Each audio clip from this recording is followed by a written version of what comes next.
All right, so we are recording just in case anyone didn't hear that message. My name is Dr. Crystal Bowman, and if you're here, you're either a current LPN to RN students, someone that works at the college, or students that are interested in the LPN to RN program that we start every August. So this is the time that we've set aside to provide you an information session related to the program. It's a little bit different this year as you will see four current LPN to RN students in attendance because we have learned from past sessions that students that are interested in the program have a lot of questions, and the students that are currently living it, they have the best perspective. So we have addressed that this year. So we'll go ahead and get started with this. So what we're going to talk about today, we'll do some welcome and introductions, talk about why you're choosing the LPN to RN program or why you're interested in it, talk about some different career opportunities related to nursing. Blake is here and will introduce himself in just a bit, and then he'll talk to you about some advising and financial aid information. We'll talk a little bit about the application process itself, go over some resources that Oregon Coast has to offer, and then at the end, I'll answer some commonly asked questions, and then you can ask all the questions you would like to anyone that's present. So just starting with introductions, I introduce myself. I'm the Dean of Nursing and Allied Health at Oregon Coast Community College. So I oversee nursing, LPN to RN, nursing assistant, medical assistant, and EMT.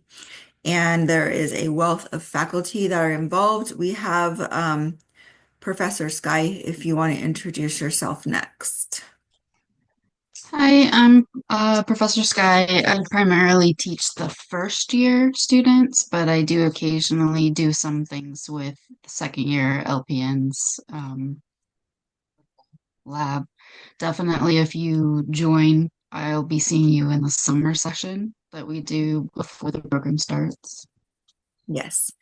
And Professor Sky is also the assistant director of nursing. So we work really closely together to manage the program and abide by the regulatory standards that are set forth by the Oregon State Board of Nursing. Blake, you want to introduce yourself? Yeah, hi, welcome everyone. My name is Blake. I am a student success coach and or advisor for nursing and allied health programs. I do a bulk of working and advising with students for before they get into the programs, I should say. So especially with LPN to RN and the RN pathway, there might be some prerequisites that students need to complete. And or just questions and help through the process. And we'll go over that in a little while here as well. But yeah, my name is Blake. Perfect. Thanks, Blake. And then we do have four current students. I won't put them through the torture of introducing themselves.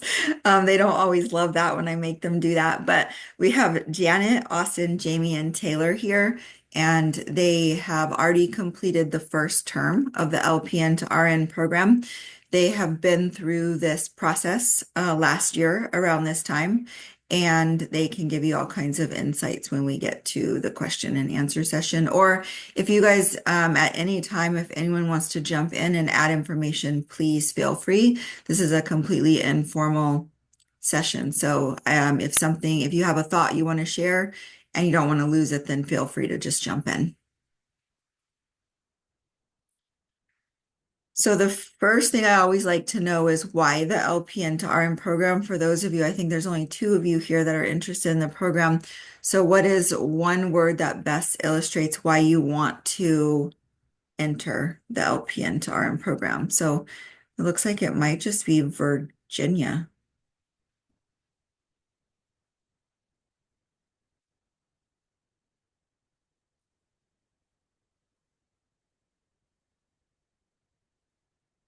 Maybe she's Virginia. Are you here?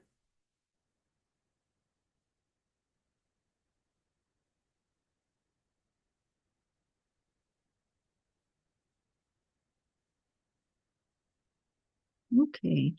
Well, hold on. I'm going to pause. Cool. Question. Um, I was a medical assistant for 17 years, and I ended up getting a scholarship through my employer. And so I transferred into the health information department. I've always wanted to be a nurse. It's my dream. Uh, I I had I have three kids who are they're older now, but I couldn't go to school because I was supporting, my children. So um, another opportunity came to get a scholarship for the LPN program. So I finished that program. So I'm slowly inching my way just to try to obtain my RN because that's just my passion. I love to work with people. Um, and I don't think I would be happy in any other job because I keep seeking the RN program. Oh, thank you for sharing that. Yep, that's a similar pathway to what a lot of the LPNs describe. I don't know if the current students that are here, if you want to share what motivated you, that might help you get to know Virginia a little bit too, and also motivate people that may be listening to this and thinking about applying. For me, I being a MA, I always looked at the RNs and thought I could do that. I could do this, and I just always wanted to be an RN, and so I knew if I set my mind to it, anything was possible. When I went back, finished my LPN, I worked at urgent care, and there were two of my coworkers when I was doing the externship who had just finished the program, and they were telling me you should go to be an RN. And I was like, well, where did you go? And they're like, the Oregon Coast Community College. And so, they kept telling me, you should go, apply, you can do it. And so, I always wanted to, but that gave me a little extra push. So, that's why I'm here. And I actually worked with Moses Oh, Saran, yeah. yeah, Yep. Suzanne Ring. So, Oh, perfect. Yeah. So you know some people that have been here. yes. Awesome. All right. Well, let's move forward then. So why Oregon Coast Community College? There are other LPN to RN programs out there. So we really want to just talk about why this is a good choice and this might be a good fit for you in terms of entering the LPN to RN program through Oregon Coast Community College. We take a lot of pride in providing personalized interaction, so we all start to feel like family.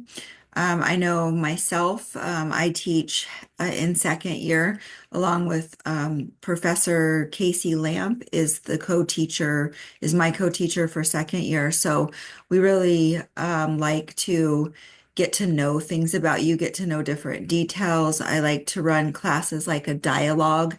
Everyone can participate. We have a very large presence in the community in terms of community service, participation in vaccination clinics, just involvement with different community partners, as well as job prospects.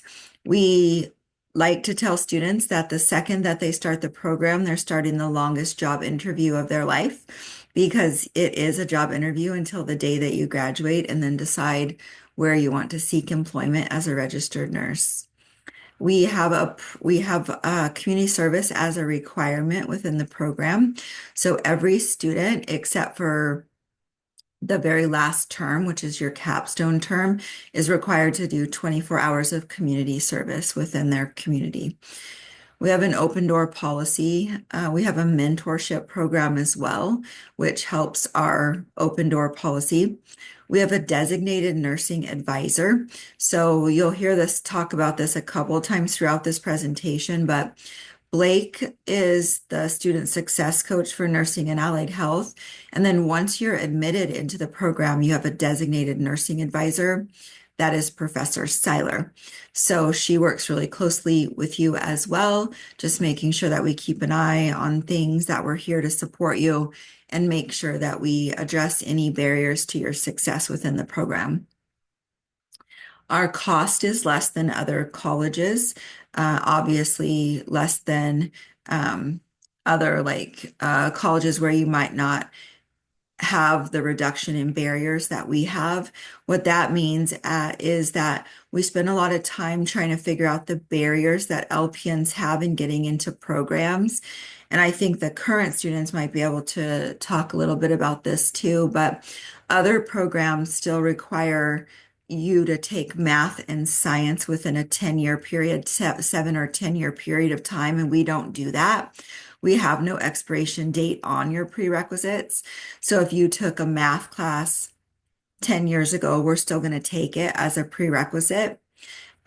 We also can waive, we essentially, if you show us a valid in good standing Oregon LPN license, we essentially give you credit for the first year of the program, with the exception of a social science and another class that which Blake will talk about in his information coming up in just a little bit. We do have a high success rate. Our current NCLEX pass rate is sitting at 96% currently. So just a lot of good reasons why you could consider choosing us. Janet, Austin, Jamie, Taylor, do you have any other pieces of feedback you can give for this? Why this was a good choice for you? I agree. I think the biggest decision in picking Oregon Coast Community College is because the prereqs were waived, and that made it a lot easier, and it felt like it wasn't as overwhelming knowing that we were going in not having to take all the prereqs that you would have to into another program. Yeah, I would agree. say the same thing. I was looking at doing like a few years of prereqs that I would be doing again while working.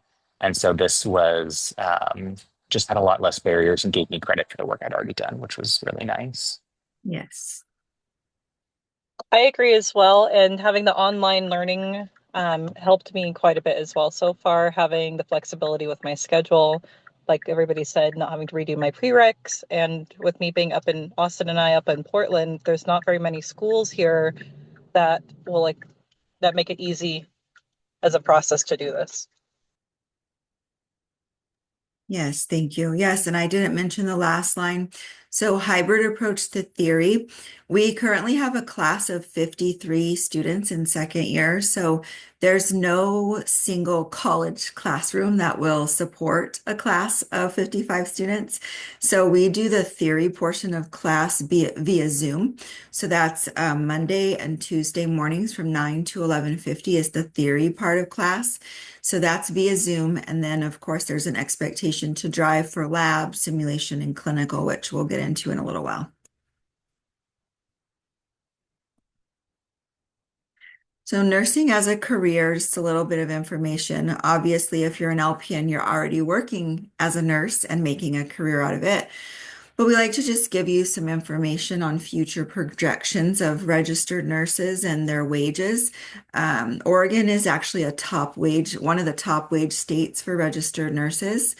So they're making about $45 an hour starting, just the median range for that. So it's a good profession to be in. And that's just starting salary, and it only goes up from there.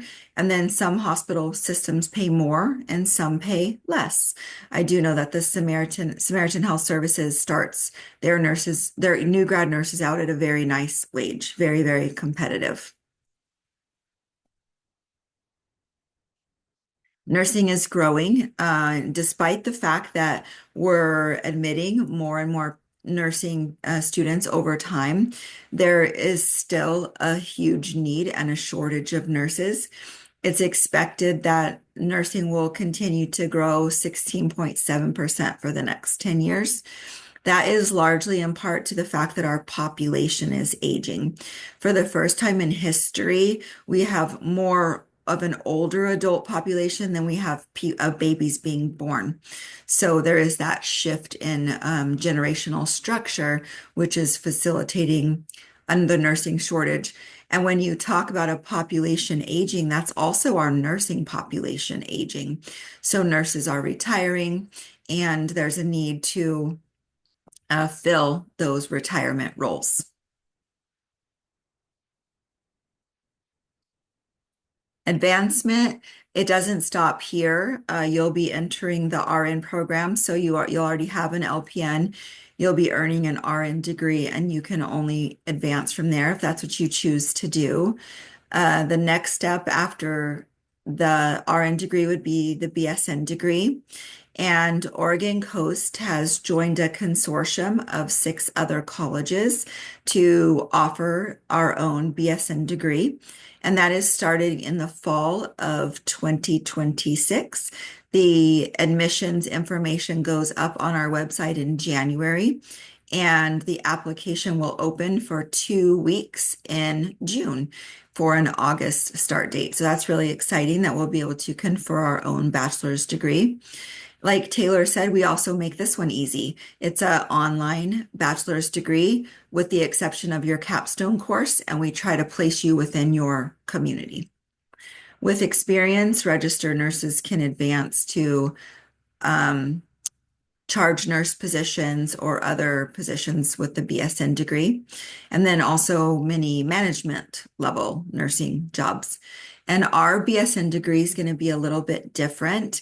We recognize that not every single nurse that wants a bachelor's degree wants to go into healthcare leadership or management. So we're focusing our capstone on 3 branches. One is healthcare leadership and management. So if you choose that capstone, then you can get promoted to charge nurse or other leadership positions within healthcare. And then we have a hospice and palliative care branch. So if you're interested in those fields, you can go that way. And then we have another 3rd branch called vulnerable populations.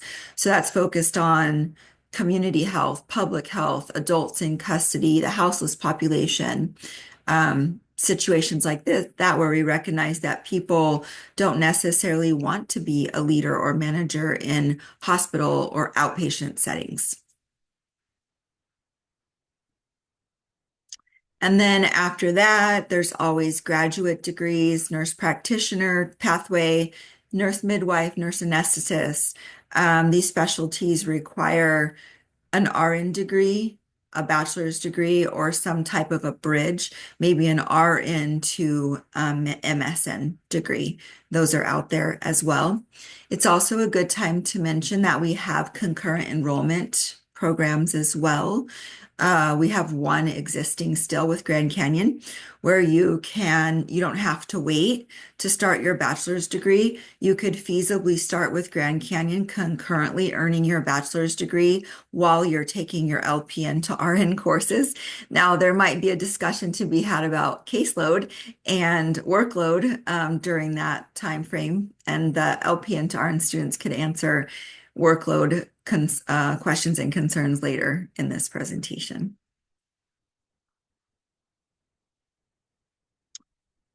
And then I'll turn it over to you, Blake, for the next few slides.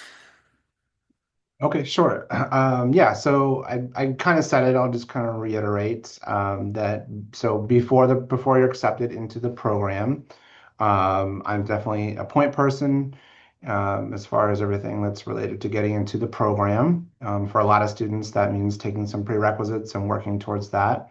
Angela Seiler will be your nursing advisor once you're accepted into the program, and you'll work closely with her. There might be here and there where I work with you while you're in the program, depending on what it is. Usually that's just financial aid related things, because we work with that too as students, because us coaches here at Oregon Coast. So you don't have to totally avoid me once you're in the program.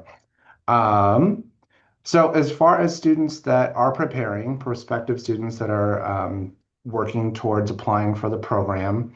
So number one, if you feel like you're going to need prerequisites and you want to enroll with us to do those, absolutely make an appointment with me. That's always when you would want to make an advising appointment. If you are mainly just have some questions or trying to work through what's needed to apply, I have advising documents. This for both groups. I have an advising document that you can work through a lot of the kind of check marks that I would talk about during an advising appointment. Some of those include getting your transcripts over and evaluated. That way we can make sure and be 100% in terms of what prereqs you might need. So yeah, if you're in that boat of perspective, but maybe not taking classes, likely you can start with that advising document. Maybe you follow up with me if you have a couple questions, but definitely make an advising appointment with me if you're going to take classes here. And we have an advising page on our website where you can access that link. Okay, I think that's all for that one. Um, and so, yeah, as far as outreach, yeah, if you have a question, you're just not sure where to go, um, student success coaches can at least point you in direction, if not answer the question for you. Anything academically, financial aid related, um, talking about where to go, or maybe you want to mix a different combination of things together with a degree. We could talk about those sort of things. Um, Sometimes if a student is not doing well, so especially if you are working towards your prerequisites, if you're struggling in a class for whatever that reason might be, we'll get basically messages from instructors saying they might be a little bit concerned or that you're falling behind, maybe you've missed a couple of days of class in a row or something like that. And we might just reach out to check on you. Those are called early alerts. We want to see you do well. We'd like to have a lot of touch points throughout your process as a student here. So that's kind of what that means and what that looks like. But yeah, and we also try to send out announcements and deadlines and other information as well to our entire caseload throughout the term. I think it's important to note too that even though once you're admitted into the nursing program, Professor Seiler becomes your advisor, it doesn't mean you can't reach out to Blake. You can reach out to Blake at any time as well. There's strength in numbers for sure. So the more support, the better, in my opinion. So the applications for the next term the next cohort will open January 5th, and they close March 31st at 11:45 at night. And then once you complete the application, there's a series of things that you'll have to do. We can talk about that process. The confusing part is that there are 2 applications that you'll have to fill out as part of the process. And I don't think there's anything wrong with doing step 1 right now, even because it gets you a head start. If you're interested in applying to the LPN to RN program, you can go ahead and complete the OCCC application, I think, and that will get you started on the process.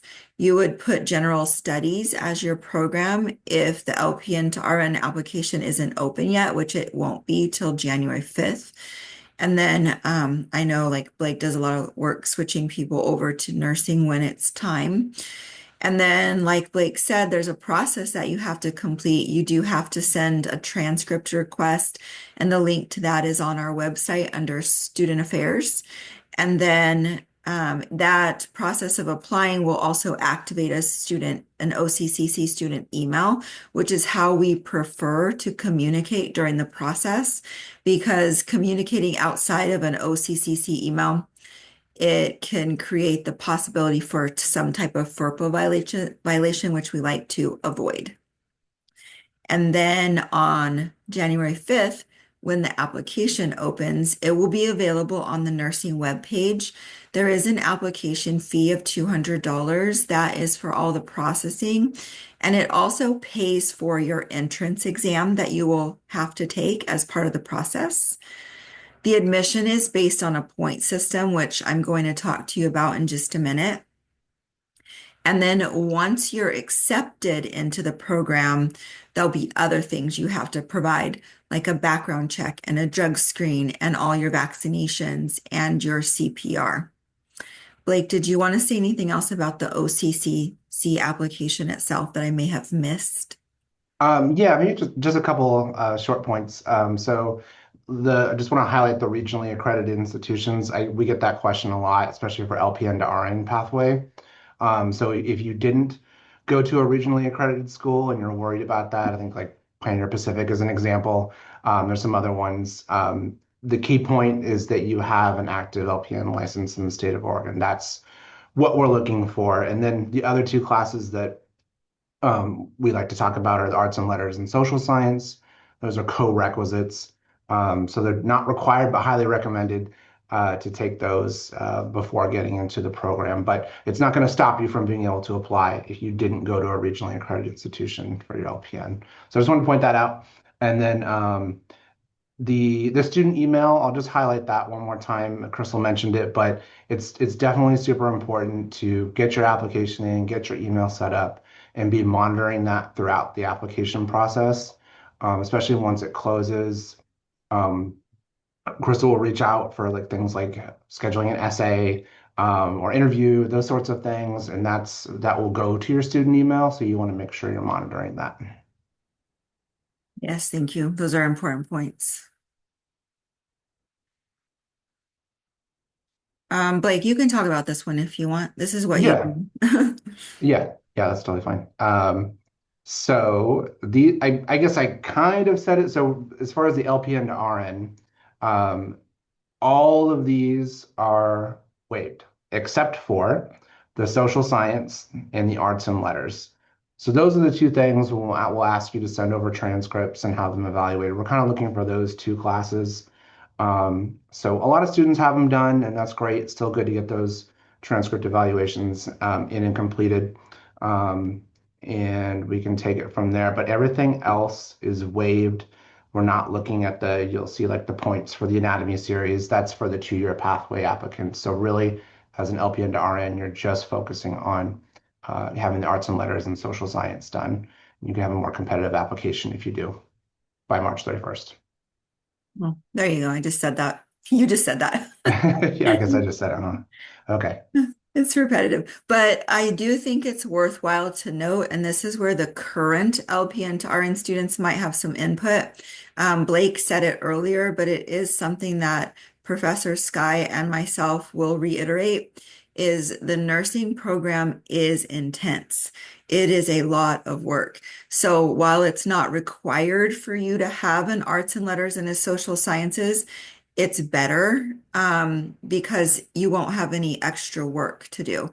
So I don't know if some of the students that are already attending the program want to speak to what they feel like, how it would be difficult to take a concurrent class with the nursing program or not. I would not recommend. Same. Same, I wouldn't recommend it either. I took my arts and letter the summer before. The college makes it pretty easy to pick up one or the other or both.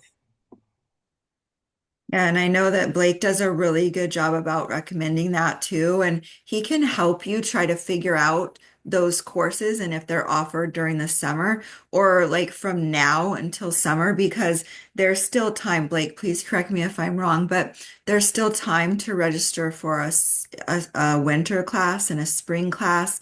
And then he can help you figure out what you need and which term to take it in so that those classes are out of the way. Because once you're admitted into the program, it requires a lot of focus. And we're going to talk a little bit more about that when I get to the frequently asked questions. Yeah, and the good thing about the arts and letters and social science is that those are pretty broad categories, so we have an option every term. So even if you missed it, or say you got into the program, but you want to get these done in the summer, like Crystal mentioned, we'll have options in the summer as well to get them done. So the point system, I mentioned earlier that our applications admission is determined based on a point system and a point system alone.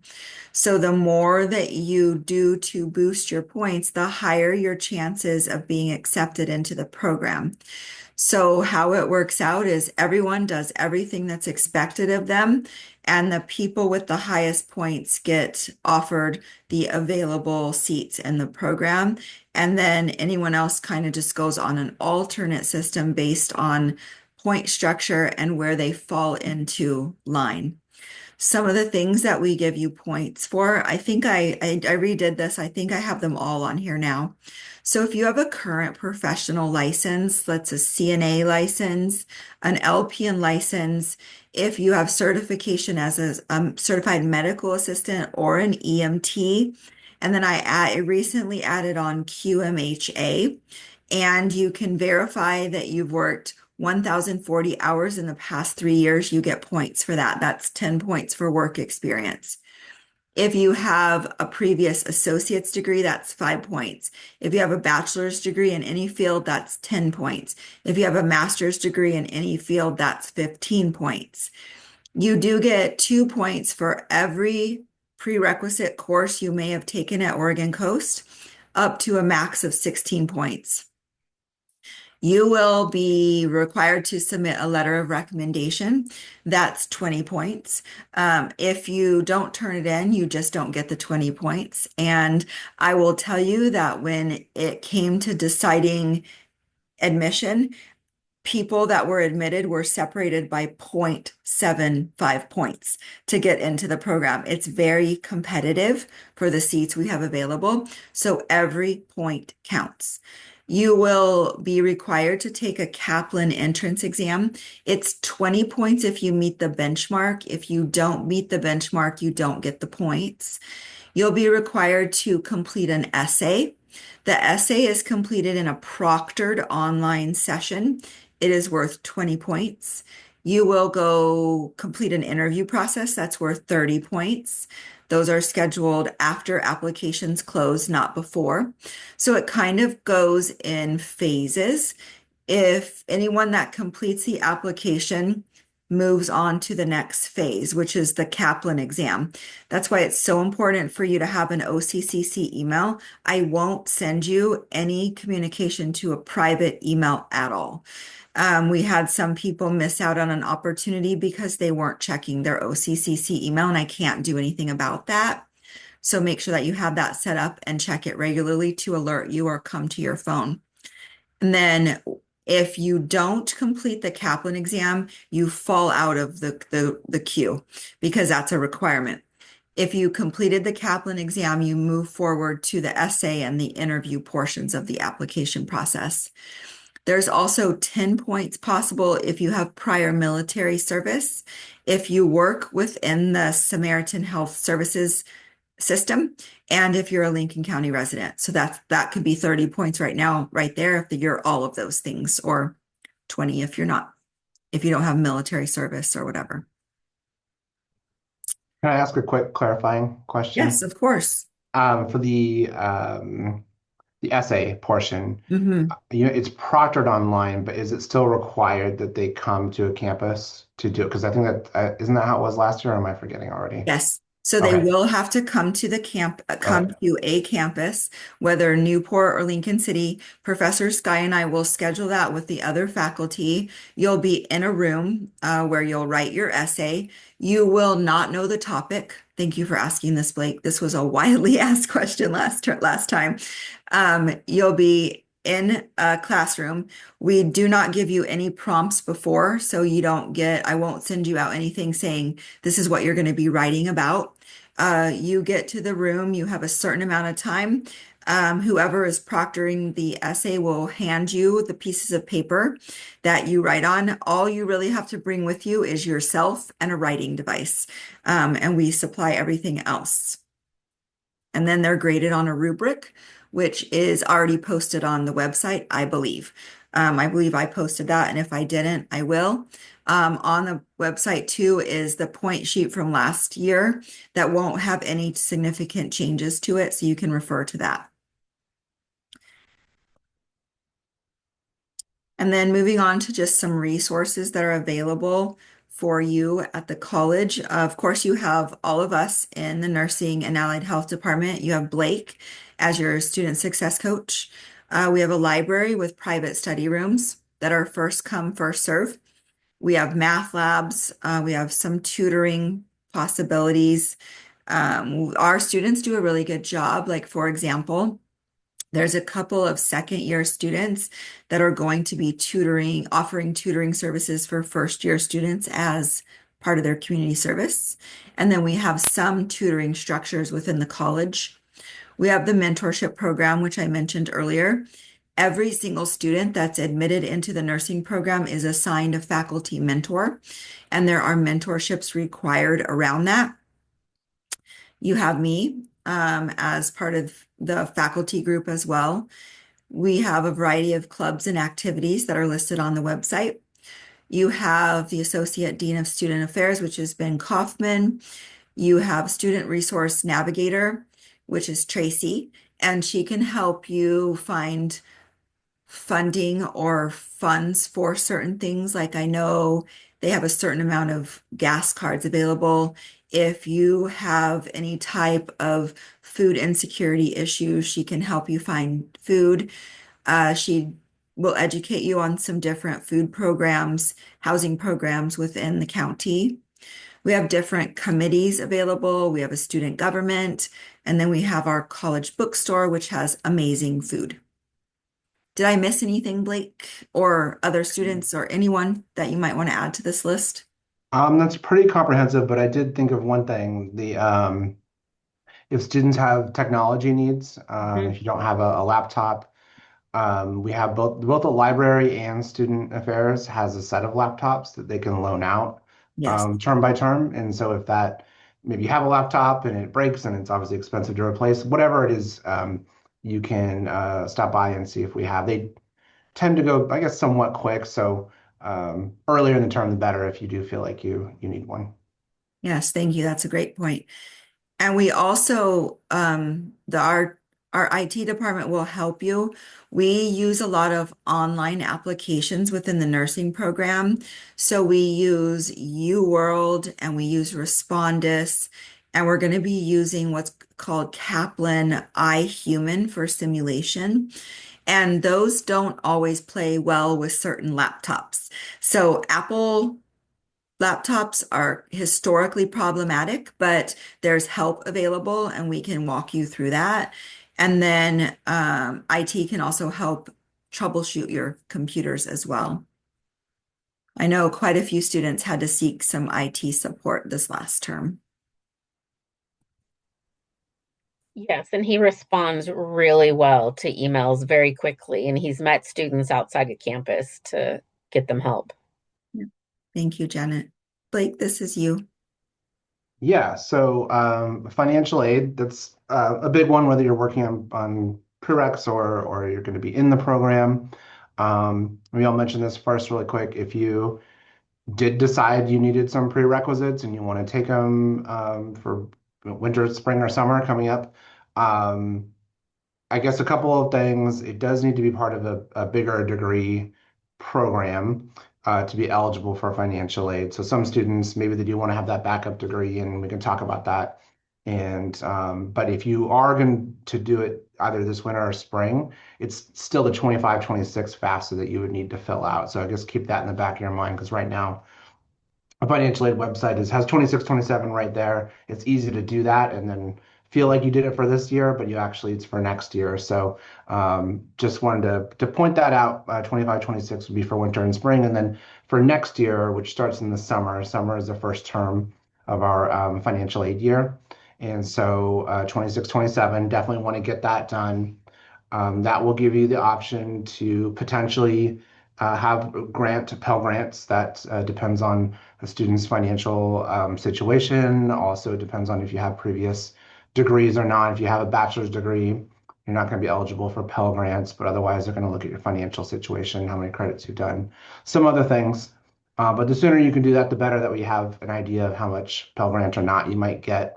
Other than that, you're looking at potentially taking out federal loans. So they have subsidized and unsubsidized. I think it's the first 3,500 or right around that number is subsidized, and that's for the year. If you take out the full amount for the year, that means it doesn't accumulate interest while you're taking classes, and so that's better for the long term as far as less you have to pay back. Once it goes over that 3,500 number or about that, it's then unsubsidized, so it will accumulate interest while you're in school. So those are just things to be thinking about as far as financial planning and whether you need to take out some loans or the max amount of loans. Those are things to keep in mind. Beyond that, there's a few other areas you can look into and plan to go for as far as scholarships. So right now we're kind of in scholarship season, especially as you get into January. The OSAC is a popular place to go for a lot of students. That's kind of like the FAFSA, but just for Oregon students. They have grants and scholarships that you can apply for. They have hundreds of different scholarships. A lot of them are nursing related. Some are really, really specific. So you do have to do a little bit of kind of digging and filtering through their scholarship tool on their website. But I totally recommend doing that and putting as much time and energy as you have into it because it's potential free money. They do have the early bird deadline for scholarships. So you have a little bit of time for that actually. And then the actual hard deadline for all of them is March 2nd. The Ford Family Foundation, they have some opportunities. There's one for students that are either parents or if you're over 25 years old and going for an associate's degree, which fits a lot of the student population um, for nursing and health programs. So that's something to look at as well. And then if you don't do anything else, I totally recommend applying for our own foundation scholarship. They want to see our student, they want to help our students. Um, and there's a pretty high rate of students that get the scholarship back. I guess it's not 100% guaranteed, but there's a solid amount of students that if you put together a pretty solid application, there's a good chance you're going to get something to help you out towards your funding. So definitely be looking into those things.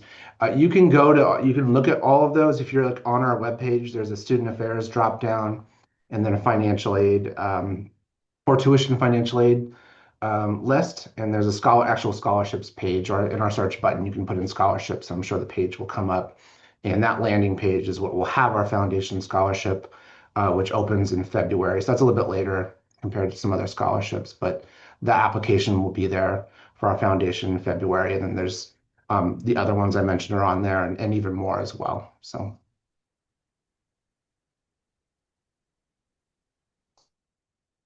So these are the most popular questions that I get, and then we'll open it up for questions. How many students will be admitted? This is a highly variable answer depending on how the rest of this academic year goes. I can tell you that this current class is the largest class we've ever had. And we started out moving forward with 55 total students, and half of that, a little bit less than half the class were admitted as LPN to RN students. So it's about a 50-50 split right now. We wanted to try it to see if it was manageable, and it is definitely manageable. So we will have a total of 55 seats in the second year program available starting in the fall, but those seats include any students that move forward from first year. So if 35 students move forward from first year, then I'll have 20 seats available for LPN to RN students. So our goal is a cohort of 55 students. Minimum number of points, I cannot tell you that. You all set the benchmark. You set the minimum number of points. So the minimum number, like someone could have 10 points or someone could have 200 points or more. If you're still working on prereqs, it doesn't really necessarily matter for this program because the prerequisites are waived if you have a valid Oregon LPN license.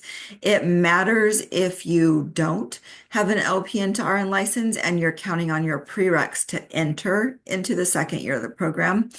If you're still working, like Blake said earlier, if you still have arts and letters, social sciences, totally fine. The application itself opens on January 5th. Last year, people were so eager to apply. I hadn't opened the application, and at 8:01 in the morning, I had about 6 emails telling me that the application wasn't open yet. So it will be open at some point on January 5th. That is also the start of the term, so it's a really busy day. When will you know if you're accepted? So there's a progression, a timeline of events that we go through. So the application closes March 31st, and then we need a good month to process applications and make sure that we have letters of recommendation and start scheduling things like interviews and essay sessions, and then also scheduling that Kaplan exam. So the Kaplan exam itself will most likely, we also need to give first year a chance to finish out the program too, to really determine how many seats we're going to have available. So you can count on taking the Kaplan entrance exam in April. And then in May will be the essay and the interviews. The current second year students are who make up your interview panels. So they will be the ones to actually interview you in conjunction with faculty and other people from the college. And that's done during their capstone term, which will be around May. We don't have the exact dates for that yet. We make final decisions in June. So it will be probably toward the end of June after graduation, which is June 12th. So you can expect to know for sure if you've been accepted anytime between the middle of June and the middle of July. And then if you're not accepted right away, we put you on an alternate list. And it did happen this year as well. I had 3 students that were accepted decide not to move forward. So I was able to offer the seats to alternates. So even if you don't get an initial acceptance letter, please don't be frustrated because you still have a chance of getting in depending on the movement within the cohort. Clinicals themselves are primarily in Lincoln County, so you will need to be prepared to drive to roughly 2 to 3 days during the term for the first few weeks. I don't go into the whole schedule of events during the first term of the program, but there is a part of this program where you have to acknowledge that you're going to have to drive. You don't have to drive on Mondays and Tuesdays unless you want to take a test on campus because classes are online. But so that leaves Tuesday, Wednesday, Thursday, Friday, Wednesday, Thursday, Friday, Saturday, Sunday for clinicals. And they're all over Lincoln County. And sometimes once you get into capstone and then your community service time, it can be within your own county if you're an out-of-county student. But just know that you have to drive for simulation, you have to drive for lab, you have to drive for any clinicals assigned within Lincoln County. And we do go everywhere. We go to public health, harm reduction, hospice, home health, Lincoln County jail, just a bunch of different things within Lincoln County. And that leads me to you all these are contact information and what questions that anyone may have. So I guess that's you, Virginia, today. But the current second year students, this is also a good time for you to give any advice or input you might want to give for people that are just listening to the recording and may have questions. So Virginia, do you have any questions we can answer for you? One question is, so I had my transcripts transferred. I'm having trouble getting onto the email. So, and I read that you only communicate through email. Who do I speak to assist on the email? Because it says dot portal. And when I put it in, nothing's been coming up. And I set up the email, but I'm not getting anything. Blake, that might be. Yeah, I probably won't troubleshoot with you right now, but you're welcome to send me some screenshots or maybe write out the issue and then I can, if it's some basic things, I can do it. Otherwise, I will include our tech team to help out. In general, if you have issues with your college email, on our website, we have a student email page actually, and it's student.email@oregoncoast.edu. Anytime a student has an issue or needs a password reset or something like that, you can reach out to that email. But in general, if you've just applied, you should get a communication from our school. It should be like a welcome from Oregon Coast Community College, something like that. And it will take you to what's called portal.office link, and they'll give you a temporary password and you plug that in and get it all set up that way. So if something has kind of gone wrong in between all of that, you're welcome to start with me, and yeah, you can shoot me an email. My other question is, currently I work full-time. Do you recommend to go to part-time when you start the RN program? So we technically can't offer recommendations about your employment because that is a personal choice. But what you do have now, I think Rachel joined us also. You have 5 current students that can give you their input on whether working full-time is a good idea during the program or not. So I will let them answer that question. Thank you. I mean, I can speak for that. It does depend. I know there's people in the program who absolutely have to work full time for their family. I chose to go to 1 8-hour shift per week and regretted it 2 weeks into the program because it took away my time to study that I was having difficulty with. So take it however it works for you and your situation. Okay, thank you. I think I it also agree. depends on what you do as a living. Like the jobs that I do are pretty flexible in terms of like what and when I need to schedule something.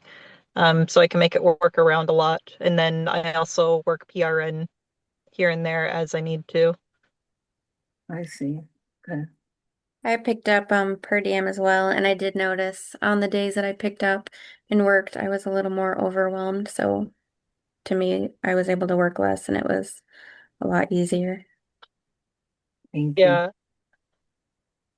I think collectively too, depending on what you have going on in your family life, that's been difficult in some ways too. But I'll tell you, my toddler definitely knows the blood flow through the heart now, so that's kind of fun to hear him say. Um, but it's really about time management and looking ahead and trying to prep for what needs to happen and doing the best that you can. But everybody has to do it. Yeah, thank you so much.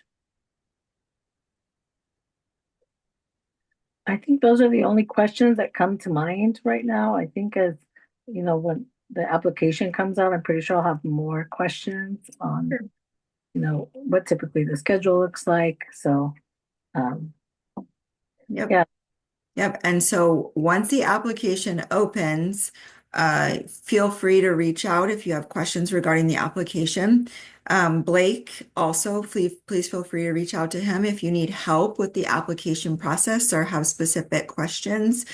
We try to copy each other on all the inquiries, Blake and I, from this point forward, just because we talk to a lot of the same people sometimes, and we want to make sure all of our information aligns. But I'm here as a resource for you, and you can find my email on the nursing homepage, and then Blake is accessible to you as well. Professor Seiler usually doesn't step in until you're admitted, but you can reach out to anyone in the nursing department. But um, Blake and I are your primary contacts at this point in time. okay, all right.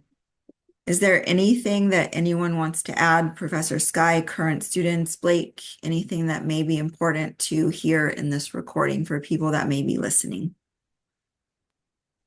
I think one more thing as well, Dr. Bowman and everybody always get your clinical dates for you very far in advance. So when you are making your work schedule, um, it's easy to work around those days very far in advance. Like she already has our clinical dates up for us in February and beyond. Yep. Perfect. And you'll actually have the rest of that schedule this week. I'm finishing the community placements right now, actually. Thank you. Yeah. All right. Well, I wish you all the best with the application process. Please feel free to reach out to Blake or I at any time. We're here to help you through the process and to answer any questions. My biggest piece of advice for the application process, I guess there's 2 of them. Make sure you set up an OCCC email and check it regularly. Set it to send you alerts. Put it on your phone, do whatever you need to do. And second, pay close attention to deadlines. because I won't extend deadlines. It's not equitable for the people that met the deadlines.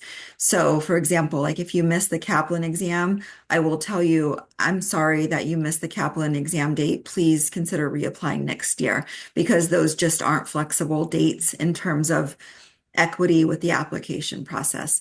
So write them down on a calendar and just ingrain them into things that you have to do to finish the application process for the program. That's understandable. Yeah. All right. Well, thank you all for being here. I appreciate it. And please reach out if you have questions. Thank you very much.